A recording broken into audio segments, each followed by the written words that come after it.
Hello दोस्तों।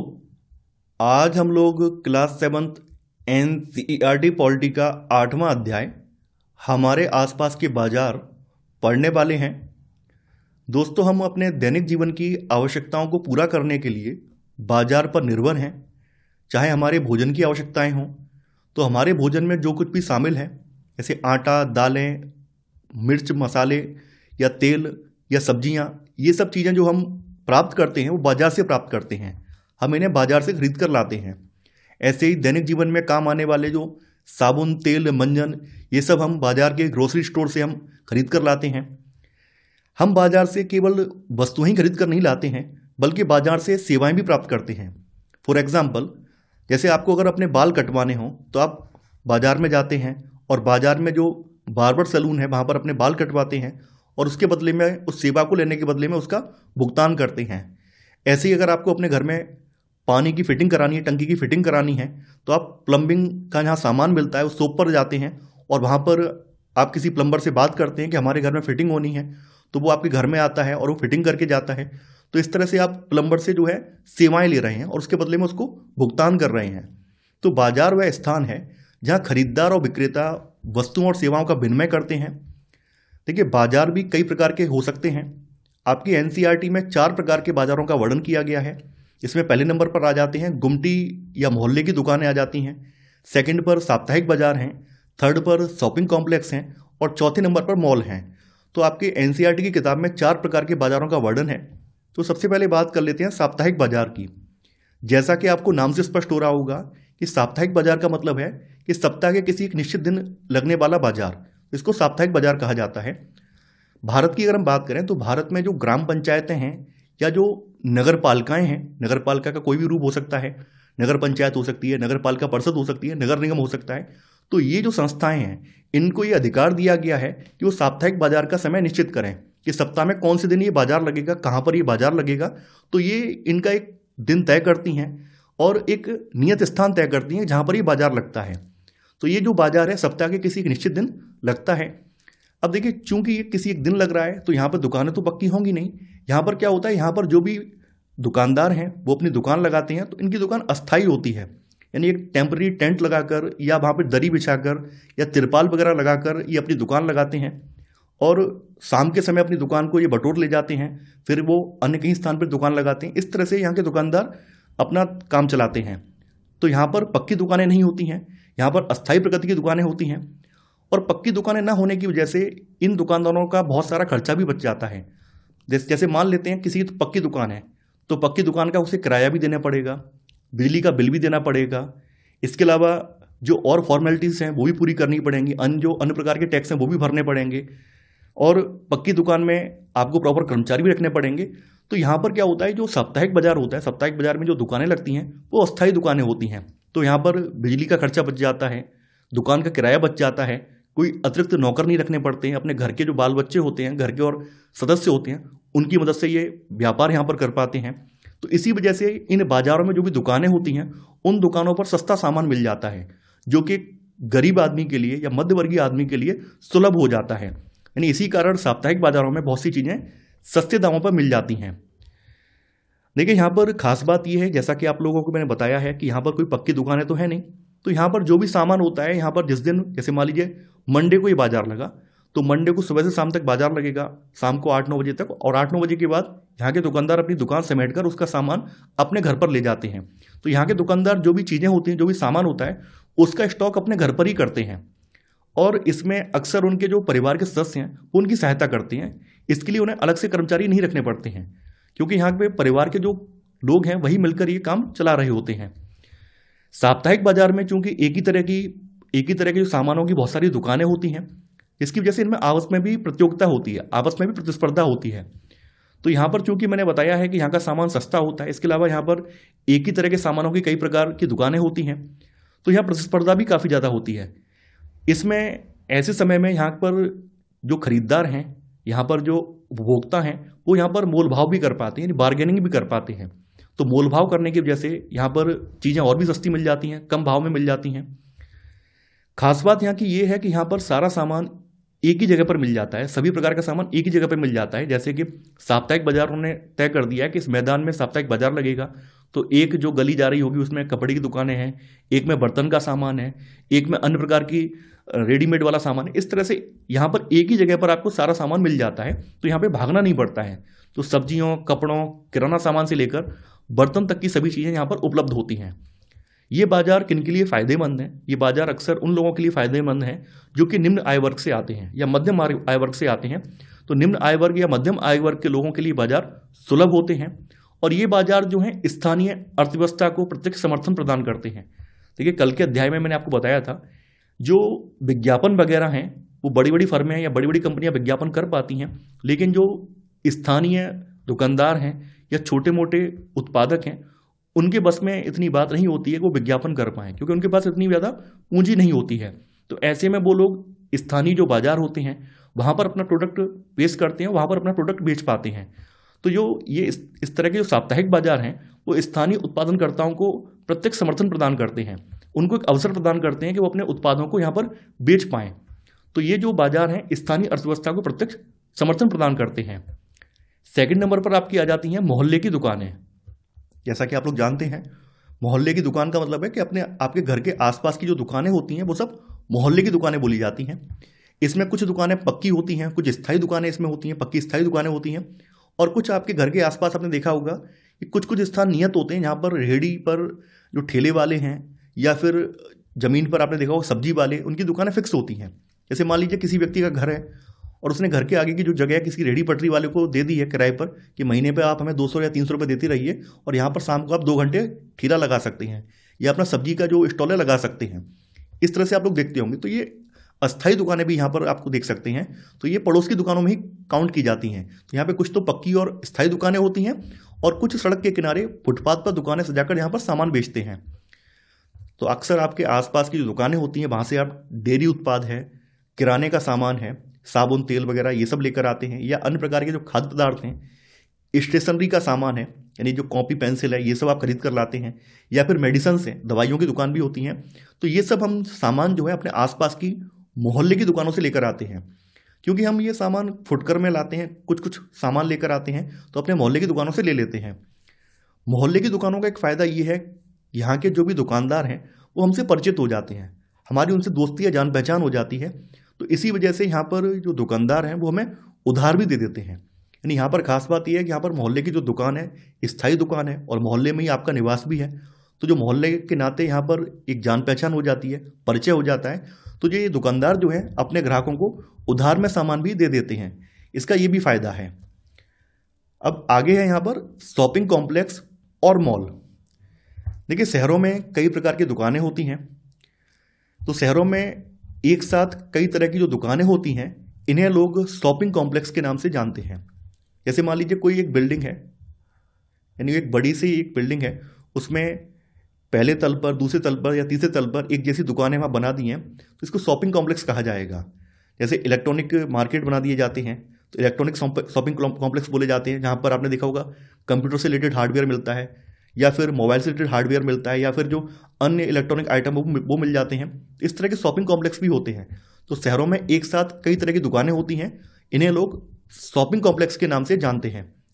कुछ शहरी इलाकों में आपने देखा होगा बहुमंजिला वातानुकूलित दुकानें भी होती हैं। बहुमंजिला वातानुकूलित यानी एयर कंडीशनड बिल्डिंगें भी बनाई जाती हैं, जिनकी अलग अलग मंजिलों पर आपको अलग अलग तरह के स्टोर देखने को मिलते हैं।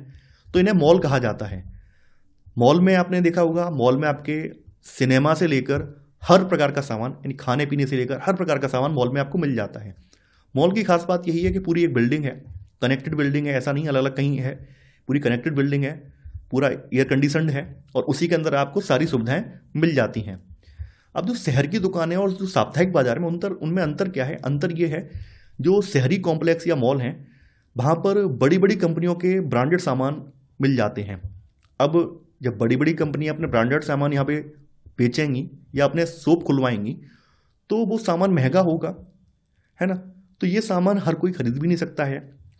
यहाँ पर वही चीज़ बताई भी गई है कि यहाँ पर जो शहरी दुकानें, शहरी कॉम्प्लेक्स या फिर जो मॉल हैं, उनमें जो भी उत्पाद बिकते हैं वो उत्पाद केवल उच्च वर्ग के लोग या धनाढ़ लोग ही खरीद पाते हैं।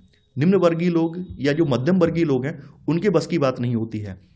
तो यहाँ पर वही बात बोली गई है कि बिना ब्रांड के उत्पादों की तुलना में इस ब्रांडेड सामान की कीमत का बोझ केवल कुछ लोग ही उठा पाते हैं। अब यहाँ पर जो जो शॉपिंग कॉम्प्लेक्स हैं शहर के और जो मॉल हैं, वहाँ पर किस तरह के उत्पाद बिकते हैं वो भी जान लीजिए। हमने कल के अध्याय में आपको बताया था कि विज्ञापन के माध्यम से जो ब्रांड हैं वो अपने उत्पाद का प्रचार करते हैं। तो यहाँ पर मॉल में जो है ब्रांडेड सामान मिलता है और ब्रांडेड सामान को कैसे लोगों को आकर्षित करना है उसके लिए विज्ञापन चलाए जाते हैं। तो लोग विज्ञापन देखकर मॉल में आते हैं और जो भी ब्रांड के स्टोर बने हैं उन स्टोरों से सामान लेकर आते हैं। एक तरह से जो मॉल या शॉपिंग कॉम्प्लेक्स वाला जो कल्चर है ये उपभोक्तावाद का प्रतीक है। उपभोक्तावाद का मतलब ये है कि यहाँ पर विज्ञापन आधारित डिमांड है, यानी यहाँ पर अधिकांश लोग जो है अपनी ज़रूरत के हिसाब से नहीं बल्कि विज्ञापन से इन्फ्लुएंस होकर, विज्ञापन से प्रेरित होकर यहाँ पर सामान खरीदने आते हैं और यहाँ से जो भी सामान वो खरीद कर ले जाते हैं वो कहीं ना कहीं वो अपनी सामाजिक प्रतिष्ठा के रूप में उसको इस्तेमाल करते हैं। यानी यहाँ से आपने देखा होगा, कई लोगों को कहते सुना भी होगा कि हमने तो ये पैंट शर्ट मॉल से खरीद कर लाए हैं। तो ऐसा जब वो कहते हैं तो अपने आप को कहीं विशिष्ट दिखाने का प्रयास करते हैं, अपने आप को सामान्य से अलग दिखाने का प्रयास करते हैं। तो जो मॉल कल्चर है या शॉपिंग कॉम्प्लेक्स वाला कल्चर है ये उपभोक्तावाद का प्रतीक है, जहाँ विज्ञापन आधारित मांग और सामाजिक प्रतिष्ठा से जुड़ा उपभोग प्रमुख भूमिका निभाते रहे हैं। यानी कहने का मतलब ये है कि यहाँ पर अधिकांश लोग विज्ञापन देखकर यहाँ पर आते हैं और यहाँ पर जो भी खरीदारी होती है, जो भी सामान लोग खरीद कर ले जाते हैं, ये कहीं ना कहीं उनका स्टेटस सिंबल बन जाता है। लोग बता पाते हैं कि हम लोग मॉल से खरीदारी कर लाए हैं, हम वहाँ से सामान लेकर आए हैं। अब यहाँ पे उपभोक्तावाद का मतलब बताया गया है कि उपभोक्तावाद वो प्रवृत्ति है जिसमें व्यक्ति जो आवश्यकताओं से अधिक वस्तुओं और सेवाओं के उपभोग को जीवन की सफलता और प्रतिष्ठा के साथ जोड़ लेता है। इसे उपभोक्तावाद कहा जाता है। यानी कहने का मतलब ये है कि हमें मान लीजिए ज़रूरत है एक जोड़ी कपड़े की, अगर हम मॉल में जाते हैं, मॉल में वहाँ तमाम तरह के ऑफर होते हैं। आपने देखा होगा लिखा भी होता है कि बाई 2 गेट 1, बाई 3 गेट 2 ऐसे करके ऑफर होते हैं। तो कई बार क्या होता है, हम अपनी आवश्यकता से अधिक सामान ले आते हैं और हमें लगता है कि अगर हम ये सामान ले जाएंगे तो हमारा एक अलग दर्जा या अलग ओहदा समाज में बन जाएगा। तो इस तरह की जो हमारी मेंटलिटी है जिससे हम ये सामान खरीद कर लाते हैं या सामान अनावश्यक लेकर आते हैं, ये उपभोक्तावाद का प्रतीक है, उपभोक्तावाद की प्रवृत्ति है। तो उपभोक्तावाद वह प्रवृत्ति है जिसमें व्यक्ति आवश्यकताओं से अधिक वस्तुओं और सेवाओं के उपभोग को जीवन की सफलता, प्रतिष्ठा और संतुष्टि से जोड़ने लगता है। इसे उपभोक्तावाद कहा जाता है। हम लोग जो भी सामान इस्तेमाल करते हैं वो सामान खेतों में, फैक्ट्रियों में या फिर घरों में तैयार होता है और वहाँ से हम तक पहुँचने के लिए एक लंबी प्रक्रिया यहाँ पर होती है। उसके जरिए लंबी प्रक्रिया का पालन करते हुए सामान हम तक पहुँचता है। इसे बाज़ारों की श्रृंखला कहा जाता है, चेन ऑफ मार्केट कहा जाता है। यानी हम लोग डायरेक्ट कंपनी तक तो नहीं जाते हैं। भाई मान लीजिए आपको एक साबुन खरीदना है, अब आप साबुन के लिए डेटॉल कंपनी के पास तो नहीं जाएंगे, है ना। तो आप अपने निकटवर्ती जो दुकानदार है वहीं से साबुन लेकर आएंगे। लेकिन निकटवर्ती दुकानदार के पास अगर साबुन आ रहा है तो वो भी तो कहीं से आ रहा होगा। तो यहाँ पर एक पूरी की पूरी श्रृंखला है और श्रृंखला के जरिए बाजार में सामान उपभोक्ता तक पहुँच पाता है। यानी कंपनी से उपभोक्ता तक सामान एक श्रृंखला के जरिए पहुँच पाता है। जैसा कि मैंने आपको बताया था कि सामान कारखानों या खेतों से उपभोक्ता तक एक लंबी प्रक्रिया के माध्यम से पहुंचता है और बाजार की यह श्रृंखला सुनिश्चित करती है कि एक स्थान पर उत्पादित वस्तु जो है देश के हर कोने में उपलब्ध हो जाए। जैसे यहाँ पर मैंने बताया भी है, उत्पादक में आपके जो कारखाने हैं, खेत हैं या जो घर वगैरह में उत्पादन हो रहा है ये आ जाता है। फिर आ जाते हैं थोक व्यापारी, होलसेल वाले व्यापारी आ जाते हैं जो कि बल्क में एक बड़ी क्वांटिटी में सामान खरीदते हैं। फिर इनसे जो है छोटे जो उपथोक व्यापारी वो सामान लेते हैं। फिर इनसे खुदरा व्यापारी यानी रिटेलर्स जो छोटे मोटे दुकानदार वो सामान लेते हैं और फिर अंत में उपभोक्ता जो है इन खुदरा व्यापारियों से सामान खरीदते हैं। यानी इस तरह से इस चेन से सामान जो है उपभोक्ता तक पहुंचता है। जैसा कि आप लोगों को मैंने अभी बता ही दिया है कि सामान का जो उत्पादन है ये कारखानों में, खेतों और घरों में होता है। लेकिन हम कारखानों खेतों से सीधे सामान नहीं खरीदते हैं। आप लोग जानते ही हैं हम लोग कहाँ खरीदते हैं, अपने आसपास की जो भी दुकान है उससे सामान खरीदते हैं। तो वो लोग जो वस्तु के उत्पादक और वस्तु के उपभोक्ता के बीच में होते हैं उन्हें व्यापारी कहा जाता है। यानी कि वो लोग जो कंपनी से सामान उठाकर हम तक पहुंचाते हैं उन्हें व्यापारी कहते हैं। सबसे पहले यहाँ कौन आता है उत्पादक के बाद? थोक व्यापारी। थोक का मतलब होता है जो बड़ी मात्रा में, होलसेल वाला जो व्यापारी है बड़ी मात्रा में या बड़ी संख्या में सामान खरीद लेता है और फिर इन्हें ये अपने से छोटे जो व्यापारी हैं इनको बेचता है। यानी यहाँ पर वस्तुओं का जो आदान प्रदान है व्यापारियों के बीच में ही हो रहा है। हर शहर में थोक बाजार का एक क्षेत्र होता है और थोक बाजार वाले क्षेत्र में वस्तुएं पहले पहुंचती हैं। यहीं से वस्तुएं जो है अन्य छोटे व्यापारियों के पास पहुंचती हैं और अंत में वो अंतिम व्यापारी जो अंततः वस्तुएं उपभोक्ता को बेचता है वो खुदरा या फिर फुटकर व्यापारी कहलाता है, यानी उसको रिटेलर कहा जाता है। जैसे आपके आसपास के जो जो मोहल्ले वाली दुकानें हैं, साप्ताहिक बाजार हैं, या फिर शॉपिंग कॉम्प्लेक्स में जो उत्पाद आप खरीद रहे हैं, ये सब चीज़ें कौन है, ये सब आ जाते हैं फुटकर व्यापारी या खुदरा व्यापारी में आ जाते हैं। यानी यह वही दुकानदार होता है जो आपको पड़ोस की दुकानों, साप्ताहिक बाजार या फिर शॉपिंग कॉम्प्लेक्स में सामान बेचता मिलता है। इसको रिटेलर कहा जाता है, रिटेलर इसको कहा जाता है। आगे यहाँ बताया गया है कि अब हर जगह बाजार मौजूद है।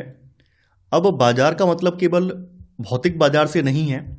हम अपने वर्तमान जीवन में कुछ ऐसे मार्केट्स के बारे में सुनते हैं, उनका उपयोग भी करते हैं, जहाँ पर हमें किसी भौतिक बाजार में जाने की आवश्यकता नहीं है। हम लोग घर बैठे ही ऑर्डर कर सकते हैं और घर बैठे ही चीज़ों को मंगा सकते हैं। तो यहाँ पर कुछ आधुनिक बाजार भी उभर कर सामने आए हैं। इसमें सबसे पहले आ जाता है डिजिटल बाजार। डिजिटल बाजार को ई कॉमर्स मार्केट प्लेस भी कहा जाता है, जो कि फ़ोन, इंटरनेट और ई कॉमर्स ऐप्स के माध्यम से हम लोग यहाँ पर ख़रीदारी कर सकते हैं, यानी घर बैठे सामान मंगा सकते हैं। आप लोग इसको अक्सर यूज भी करते होंगे। अमेजॉन, फ्लिपकार्ट या फिर अन्य जो ई कॉमर्स वेबसाइट हैं, उनका आपने इस्तेमाल कभी ना कभी किया होगा। तो ये जो है डिजिटल बाजार या ई कॉमर्स मार्केट प्लेस बोले जाते हैं। एक दूसरा तरीका भी है डायरेक्ट मार्केटिंग। देखिए, डायरेक्ट मार्केटिंग में क्या है, कुछ कंपनियां क्या करती हैं, वो कॉस्ट कटिंग करने के लिए, यानी अपने उत्पाद की जो कीमत है उसमें बढ़ोतरी ना हो, इसके लिए वो क्या करती हैं कि सीधे तौर पर कंपनी से माल उपभोक्ता के दरवाजे तक पहुंचाती हैं, जिससे कि जो बीच के मध्यवर्ती लोग होते हैं, होलसेलर, रिटेलर वगैरह, ये सब खत्म हो जाते हैं। इसका फ़ायदा ये होता है कि जो होलसेलर, रिटेलर, इनका जो कमीशन होता है ये निकल जाता है, ये कमीशन इसमें जुड़ता ही नहीं है। तो उत्पाद की कीमतें जो है सामान्य मार्केट में मिलने वाले उत्पाद से कम रहती हैं। तो यहाँ पर कुछ कंपनियां जो है डायरेक्ट मार्केटिंग का सहारा लेती हैं। डायरेक्ट मार्केटिंग में कंपनियां जो है अपने जो भी प्रतिनिधि होते हैं, अपने जो भी रिप्रेजेंटेटिव होते हैं, उनके माध्यम से जो भी ग्राहक हैं उनको टारगेट करती हैं। जैसे मेडिकल क्षेत्र की बात करें तो मेडिकल क्षेत्र में आपने देखा होगा डॉक्टर्स के पास तमाम एमआर आते हैं, जिनको मेडिकल रिप्रेजेंटेटिव कहा जाता है। तो ये सीधे क्लिनिक में जाकर डॉक्टर के साथ बातचीत करते हैं, उसे अपने प्रोडक्ट के बारे में बताते हैं और कहते हैं कि आप अगर ये प्रोडक्ट रिकमेंड करेंगे तो इसके ये फ़ायदे हैं, हमारी कंपनी इस पर आपको ये मुनाफा देगी, इससे जो भी मरीज है इसको ये लाभ होगा। तो ये क्लिनिक वाले जो डॉक्टर होते हैं या जो बड़े बड़े डॉक्टर होते हैं, वो उनकी बात मानकर उस उत्पाद को सीधे अपने हॉस्पिटल के जो भी दवाई वाला सेक्शन है वहाँ पे मंगवा देते हैं और वहाँ से उनको मरीज खरीदते भी हैं। तो इस तरह का जो उदाहरण है ये डायरेक्ट मार्केटिंग का उदाहरण है। यहाँ पर ना तो होलसेलर की आवश्यकता है, ना ही रिटेलर की आवश्यकता है। यहाँ पर सीधे तौर पर कंपनी से माल सीधे तौर पर ग्राहक के पास पहुँच रहा है। इसके अलावा बाजार में हमने सबसे पहले प्रत्यक्ष बाजार के बारे में जाना था। देखिए, प्रत्यक्ष के साथ साथ अप्रत्यक्ष बाजार भी होता है, अप्रत्यक्ष या अदृश्य बाजार भी देखने को मिलता है। प्रत्यक्ष का मतलब ये है कि जहाँ पर हम जाकर स्वयं से सामान को खरीदते हैं, स्वयं से उत्पादों को खरीदते हैं। ये बाजार जहाँ हम अंतिम उत्पाद खरीदते हैं, जैसे किराना दुकान है, मॉल है, शोरूम है या साप्ताहिक बाजार है, ये प्रत्यक्ष बाजार के उदाहरण हैं। अब इसके बाद आ जाता है अप्रत्यक्ष बाजार या अदृश्य बाजार। देखिए, अप्रत्यक्ष बाजार का मतलब ये है कि कुछ वस्तुएं ऐसी होती हैं जिनकी उत्पादन प्रक्रिया में अन्य वस्तुओं की आवश्यकता पड़ती है। जैसे हम कार की बात कर लें तो कार के निर्माण में केवल कार की जो बॉडी है या कार का जो इंजन है वही पर्याप्त नहीं है। कार के साइड में जो शीशे लगे होते हैं, शीशे भी चाहिए, पहिए भी चाहिए, उसका जो है गियर बॉक्स भी चाहिए, सीट कवर भी चाहिए।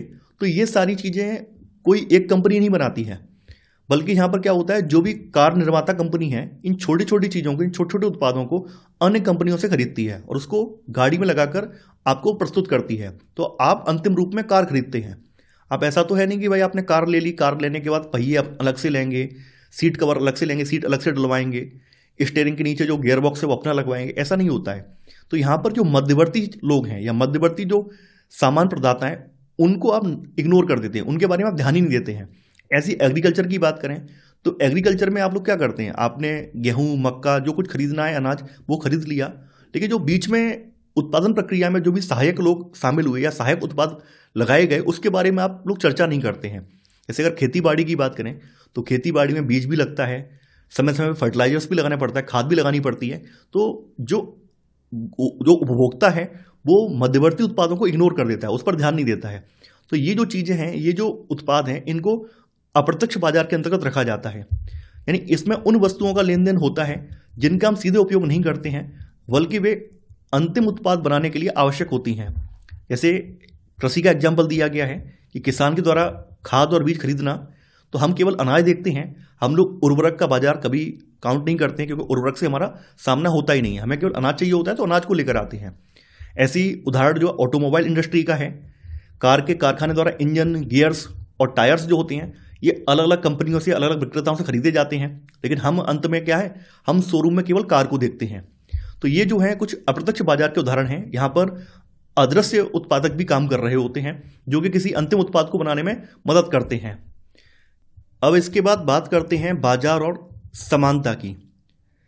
देखिए, जैसा कि आप लोग जानते हैं, बाजार में काम करने वाले जो व्यापारी हैं, चाहे वो छोटे व्यापारी हों या बड़े व्यापारी हों, सभी की स्थिति एक जैसी नहीं होती है। सभी एक जैसी पूंजी नहीं रखते हैं और सभी एक जैसा मुनाफा भी नहीं कमाते हैं। जैसे यहाँ पर आप लोग अंतर जो देखेंगे वो पूंजी और लाभ का है।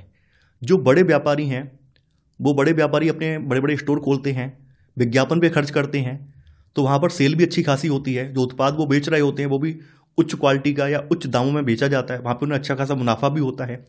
वहीं जो छोटे व्यापारी हैं, जो खास करके साप्ताहिक बाजार वगैरह में दुकानें लगाते हैं, इनके पास बहुत कम पूंजी होती है और चूंकि वहाँ प्रतिस्पर्धा बहुत ज़्यादा है, प्रतियोगिता बहुत ज़्यादा है साप्ताहिक बाजार में, तो सामान में भी मोल भाव होता है। तो ऐसे में इन्हें बहुत कम लाभ मिल पाता है। तो यहाँ पर अगर हम बात करें व्यापारियों की, तो व्यापारियों में भी जो बड़े व्यापारी हैं उन्हें अधिक मुनाफा मिलता है, क्योंकि उनके पास पूंजी ज़्यादा है, वो ज़्यादा इन्वेस्टमेंट कर रहे हैं। और छोटे व्यापारियों की बात करें तो इनके पास पूंजी कम है और पूंजी कम होने के चलते इन्हें कम लाभ हो पाता है, कम मुनाफा हो पाता है। ऐसी स्थिति आ जाती है, ग्राहकों की भी आ जाती है, इन उपभोक्ताओं की भी सेम यही स्थिति है। हमारे भारत में कई ऐसे उपभोक्ता भी हैं जो कि साप्ताहिक बाजार में मिलने वाला सामान भी खरीदने में सक्षम नहीं है।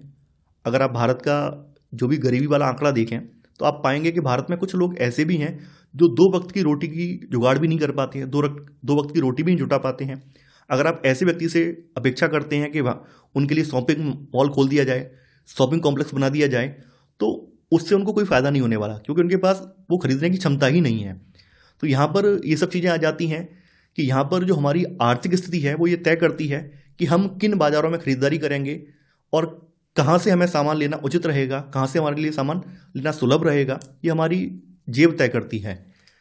तो यहाँ पर वही चीज़ इनके बारे में बताई गई है। यानी इसी तरह खरीदारों की भी अलग अलग स्थितियाँ हैं। ऐसे बहुत से लोग हैं जो सबसे सस्ता सामान मिलने वाला सामान भी खरीद पाने में अक्षम है, ऐसी स्थिति में नहीं है। जबकि दूसरी ओर लोग मॉलों में महंगा सामान खरीद लेते हैं, उनमें व्यस्त रहते हैं। यानी हमारी जो आर्थिक स्थिति है ये तय करती है कि हम किन बाज़ारों में खरीदार या दुकानदार हो सकते हैं। अब इसके बाद सतत विकास लक्ष्य 12 के बारे में बात की गई है। देखिए, सस्टेनेबल डेवलपमेंट गोल 12 का जो लक्ष्य है वो है जिम्मेदारी से उपभोग और उत्पादन सुनिश्चित करना। अर्थात हमें ऐसे उपभोग और उत्पादन करना है, ऐसे तरीके अपनाने हैं जिससे कि हमारी प्रेजेंट की जो आवश्यकताएं हैं, वर्तमान की जो आवश्यकताएं हैं वो भी पूरी हो जाएं और भविष्य में भी हमारे लिए रिसोर्स बचे रहें। तो यही बात यहाँ पर सतत विकास लक्ष्य बारे में कही गई है। इसी के साथ आपका ये अध्याय समाप्त हो जाता है।